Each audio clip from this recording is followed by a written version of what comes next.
आज का पहला पाठ ईसाइयास का ग्रंथ अध्याय 66 पर संख्या 10 से 14। यरूशलेम के साथ आनंद मनाओ, तुम जो यरूशलेम को प्यार करते हो, उसके कारण उल्लास के गीत गाओ। तुम जो उसके लिए विलाप करते थे, उसके कारण आनंदित हो जाओ, जिससे तुम उसकी संतान होने के नाते सांत्वना का दूध पीते हुए तृप्त हो जाओ और उसकी गोद में बैठकर उसकी महिमा पर गौरव करो।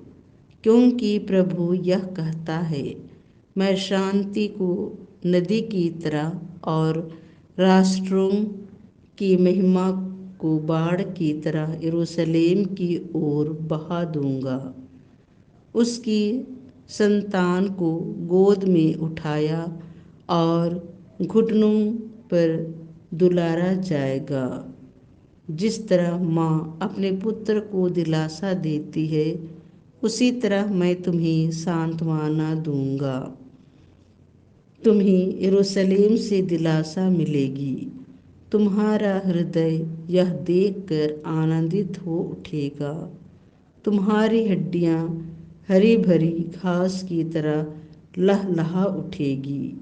प्रभु अपने सेवकों के लिए अपना सामर्थ्य, किंतु अपने शत्रुओं पर अपना क्रोध प्रदर्शित करेगा। यह प्रभु की वाणी है। आज का दूसरा पाठ गलातियों के नाम संत पौलुस का पत्र अध्याय 6 पर संख्या 14 से 18। मैं केवल हमारे प्रभु यीशु मसीह के क्रूस पर गर्व करता हूँ।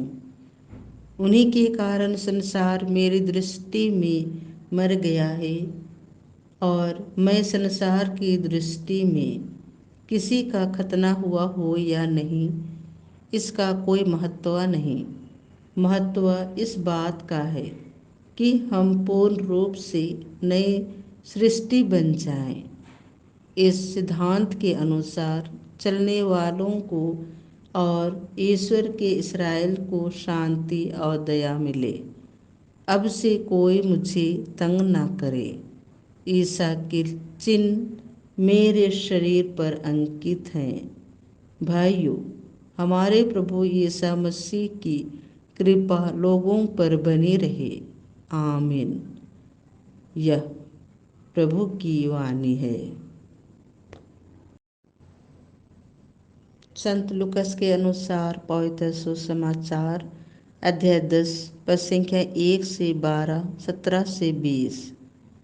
इसके बाद प्रभु ने अन्य 72 शिष्य नियुक्त किए और जिस जिस नगर और गांव में वे स्वयं जाने वाले थे, वहां दो दो करके उन्हें अपने आगे भेजा।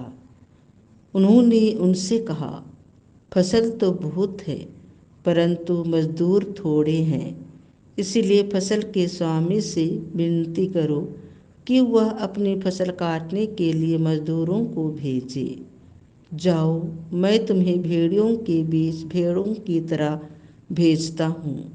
तुम न थैली, न झोली और न जूते ले जाओ, और रास्ते में किसी को नमस्कार मत करो। जिस घर में प्रवेश करते हो, सबसे पहले यह कहो, इस घर को शांति। यदि वहाँ कोई शांति के योग्य होगा, तो उस पर तुम्हारी शांति ठहरेगी, नहीं तो वह तुम्हारे पास लौट आएगी। उसी घर में ठहरे रहो और उनके पास जो हो वही खाओ पियो, क्योंकि मजदूर को मजदूरी का अधिकार है। घर पर घर बदलते ना रहो। जिस घर में प्रवेश करते हो और लोग तुम्हारा स्वागत करते हैं, तो जो कुछ तुम्हें परोसा जाए वही खा लो। वहाँ के रोगियों को चंगा करो और उनसे कहो, ईश्वर का राज्य तुम्हारे निकट आ गया है।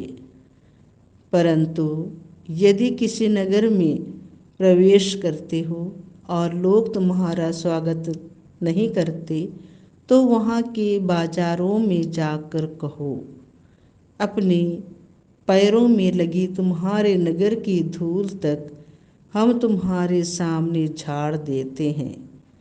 तब भी यह जान लो कि ईश्वर का राज्य आ गया है। मैं तुमसे यह कहता हूँ, न्याय के दिन उस नगर की दशा की अपेक्षा सोदोम की दशा कहीं अधिक सहनीय होगी। 72 शिष्य सानंद लौटे और बोले, प्रभु, आपके नाम के कारण अब दूत भी हमारे अधीन होते हैं। ईसा ने उन्हें उत्तर दिया, मैंने शैतान को बिजली की तरह स्वर्ग से गिरते देखा। मैंने तुम्हें सांपों, बिच्छुओं और बैरी की सारी शक्ति को कुचलने का सामर्थ्य दिया है। कुछ भी तुम्हें हानि नहीं पहुंचा सकेगा।